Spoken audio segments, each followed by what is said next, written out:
మనం అభ్యర్థిస్తున్నాం. కాకపోతే ఏంటంటే ప్రస్తుతం ఏదైతే దత్తాత్రేయ గారు చెప్పారో గత ప్రభుత్వం చేసిన ఏదైతే అభివృద్ధి కార్యక్రమాలు ఉన్నాయో దాన్ని బట్టి మనం చూసినట్టయితే ఇప్పుడు ఏడాదిన్నర పాటు అవుతుంది కాంగ్రెస్ పార్టీ దాన్ని విఫలమైందని చెప్తున్నారు. సమీక్ష సమావేశాలు కూడా నిర్వహించకపోవడం. ఇంకొక విషయం చాలా విచిత్రంగా ఏం చెప్పారంటే మేము డెవలప్ చేసిన దాన్ని బట్టి అని చెప్పి ఒక ఉదాహరణకు ఈరోజు నిన్న ఏదైతే వర్ష పడ్డదో ఆ వర్ష ప్రాంతంలో ఓల్డ్ సిటీని డెవలప్ చేశానని చెప్తున్నారు. ఛత్రికా నాకా నుంచి వెళ్ళి లాల్ దర్వాజా వచ్చే వరకు నిన్న మొత్తం పూర్తిగా అక్కడ అండర్ బ్రిడ్జు అలాగే ఫ్లైఓవరు అవన్నీ చూసుకుంటా పోతే ఛాతీలోపు మొత్తం కంప్లీట్గా అక్కడ మునిగిపోయింది కేవలం ఒక చిన్న వర్షానికి. అంటే నిన్న చూసిన ప్రత్యక్ష సాక్ష్యంగా నేనే చెప్తున్నాను. ఛత్రికా నాకా నుంచి వెళ్ళి లాల్ దర్వాజా వచ్చే వరకు కేవలం అక్కడి నుంచి వెళ్ళి జస్ట్ ఒక 5 to 7 minutes, most probably 7 to 5 minutes తీసుకుని వచ్చి 2 గంటల సమయం పట్టిందండి. ఇంకోటి ప్రతి ఒక్కరు చిక్కుకున్నారు. ఈ విషయంపై మూర్తి గారు చెప్పిన తర్వాత మరొకసారి భీమరావు నాయక్ దగ్గరికి వెళ్దాం. మూర్తి గారు చెప్పండి సార్. అందరికీ మన డిబేట్లో పాల్గొంటున్న అందరికీ కూడా నమస్కారం. అలాగే 4S చాలా అడ్వాన్స్డ్గా ఈ డిబేట్ తీసుకున్నందుకు మీకు ధన్యవాదాలు. ఇప్పుడు మనము సరే పొలిటికల్ యాంగిల్స్ ని మాట్లాడుకుని ఇప్పుడేమి స్కోర్ చేసుకుని ఓట్లు సంపాదించుకునే సమయం కాదు ఇది. అందుకని నేను ఆ వైపుగా దీన్ని విశ్లేషించదలుచుకోలేదు. మన దగ్గర ఈ రోజుని డ్రైనేజ్ వ్యవస్థ ఒకదాన్ని మనం మాట్లాడుకోవాలి. రెండోది ట్రాఫిక్ వెహికులర్ పాపులేషన్ పెరిగిన విధానాన్ని రోడ్లని మాట్లాడుకోవాలా. ఇందాక కొంతమంది సలహా చెప్పారు, ఇంట్లో ఇంకుడు గుత్త లేకపోవడం అని కూడా అది ఒక కారణం అంటున్నారు. అదేమి అసలు కారణమే కాదు. ఆ ఇంకుడు గుంతకి ఈరోజు రోడ్ల మీద పొంగి పొరలుతున్న ఈ వాటర్కి అంత పెద్ద ఇది ఉండదు.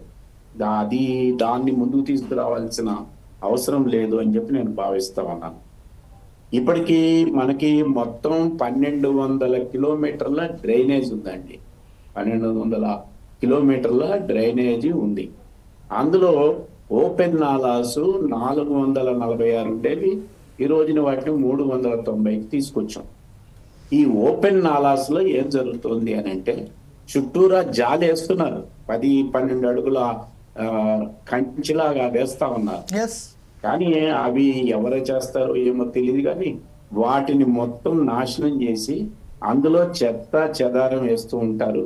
తద్వారా ఏమవుతుందంటే ఆ నాలాకి కనెక్టెడ్ గా ఉన్న డ్రైనేజీలన్నీ కూడా ఈరోజు పెరిగిన హౌసింగ్ యొక్క సంఖ్య పెరిగిన దానికి తగినట్టుగా ఆ యొక్క డ్రైనేజ్ పైపులు పెరగకపోవడం మూలాన ఎక్కడికక్కడ డ్రైనేజీ పొంగుతున్నాయి. ఇది ఒక కారణంగా మనం తీసుకోవాల్సిన అవసరం ఉన్నది.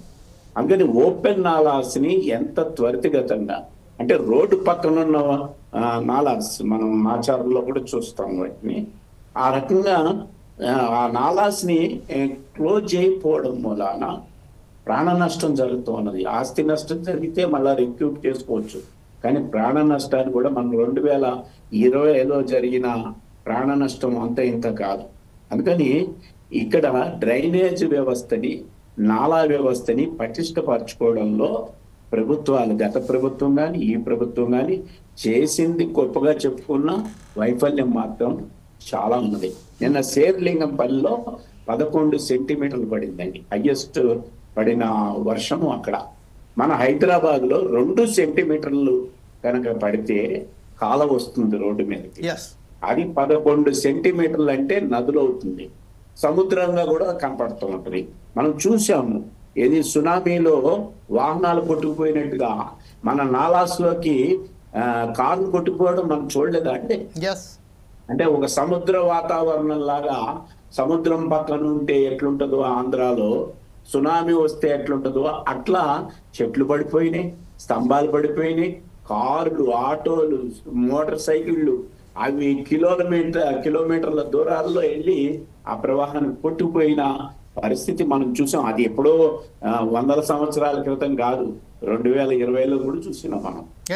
అందుకని నేనేమంటున్నా అంటే మొట్టమొదటిగా హైదరాబాద్ నగరంలో పెరుగుతున్న కాలనీస్ అంటే నేను సూర్యానగర్, చంద్రానగర్ ఎక్కడ ఉంటదంటే ఎల్బీ నగర్ చౌరస్తాలో ఆనుకుని ఉంటది.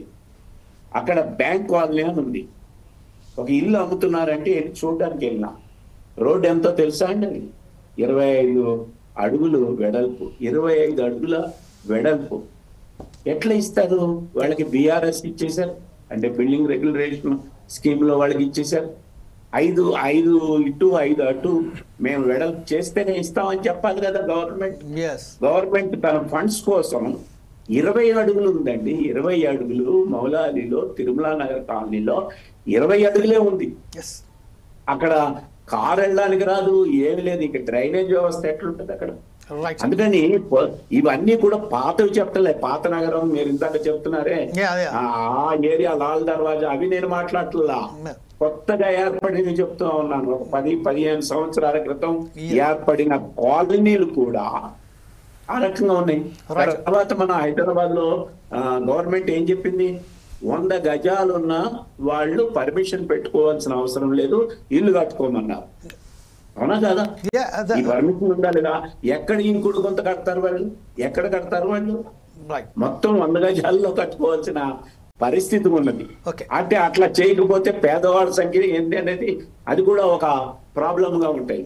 అందుకని మనం అర్థం చేసుకోవాల్సింది ఏంటంటే, ఫస్ట్ డ్రైనేజ్ వ్యవస్థని రీఆర్గనైజ్ చేయాలి హైదరాబాద్ లో. రెండోది ఫ్లైఓవర్స్. వాస్తవంగా బిఆర్ఎస్ సమయంలో యువనాయకుడు కేటీఆర్ గారి నాయకత్వంలో ఫ్లైఓవర్లు పెరిగిన మాట 100% వాస్తవం. ఎందుకు ట్రాఫిక్ జామ్ అవుతూ ఉన్నది? ఫ్లైఓవర్ మీద వెళ్ళే వాహనాలు కాకుండా ఆ పక్కనున్న రోడ్డు 20 అడుగులే ఉందండి. ఏ ఫ్లైఓవర్ దగ్గరికైనా వెళ్ళండి. పందికొట్టు ఫ్లైఓవర్ చూస్తారా? పక్కన అటు ఇటు ఎంత ఉంది? ఎట్లా వెళ్తాయి? కింద ట్రాఫిక్, మీద వెళ్ళే ట్రాఫిక్ బ్లాక్ అవుతున్నది, కిందిది అవుతున్నది. అందుకని ఫ్లైఓవర్స్ కట్టడమే కాదు, ఎంత రోడ్ అయితే ఇంతకుముందు ఫ్లైఓవర్స్ లేనప్పుడు 60 ఫీట్లు 100 ఫీట్లు ఉన్నాయి కదా, అది ఫ్లైఓవర్స్ కట్టడంతో ఒక 50 ఫీట్లకి అది తగ్గిపోతుంది, కుదించబోతుంది అన్నప్పుడు దానికి తగ్గట్టుగా పక్కనున్న బిల్డింగ్లని వాటిని తీసుకోవాలి కదా. రామంతపురంలో ఇప్పుడు రామంతపురం టు దాదాపు మన చాదర్ఘట్ వరకు కొత్తది నేషనల్ హైవేకి సంబంధించిన ఫ్లైఓవర్ వచ్చింది. దాని పక్క నుంచి మీరు వెళ్ళడానికి జాగా లేదు, మీద నుంచి వెళ్ళాలి. మరి చే నెంబర్ దగ్గరికి వెళ్ళాలంటే ఎట్లా వెళ్తారు వాళ్ళు? ట్రాఫిక్ జామ్ అయితే ఉన్నది.